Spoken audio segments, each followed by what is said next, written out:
This is a bit of a first reveal of Gateshead 10 in its new livery. It hasn't been seen like this for quite a few years now. And the project to restore this tram and put it back into service has been progressing with some interruptions during the COVID year. But it's looking rather well. We've got quite a long way to go, but hopefully it'll be on its wheels sometime next year.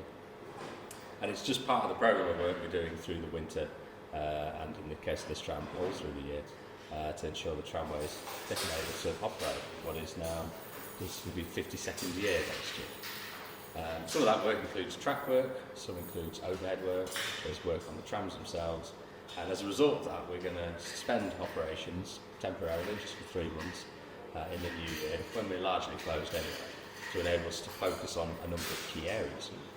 Those include tramcar winter maintenance, track work, which includes rail renewal, rail welding and sleeper renewal, and overhead line work, which includes replacing some of the life expired fittings in the overhead whilst we've got consistency. So that's the broad plan. No crisis, no problem, we just carry on with some of the maintenance. There's quite a few challenges with that, not least the weather. We're obviously not painting trams at the moment because of how cold it is.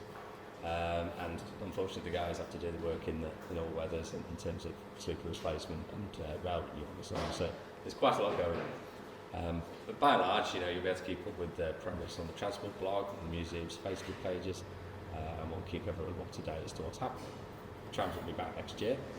Meanwhile, they are carrying on up to Christmas, and we've already started some of the overhead line work to enable us to kind of get ahead of ourselves. A couple of big storms sets you back quite a long way, so that's obviously in our mind, and that has happened. And in addition to all the work on the tramway itself, we're doing a lot of lineside work with tree clearance, reducing the overhanging tree branches and limbs, and generally kind of pulling the perimeter of the tramway out just to safeguard us, because we do seem to be getting a lot of gales. All of this work contributes to that sort of programme that we'll do through the closed bit. Tramway rail, which is quite distinct from railway rail in that it has this back part as well as the running surface here. You effectively have a groove, so the tram's tyres are running on this surface. This largely was to keep stuff out of the groove in the street environment, but also acts as a check rail, so it kind of assists the way the tram behaves as it runs along the rail. So what we have to do is we have to restore the rail profile, and we also have to do what we can with the tram wheel profiles to ensure that they don't degrade too far. If the rails are degraded like this, we've got 2 options.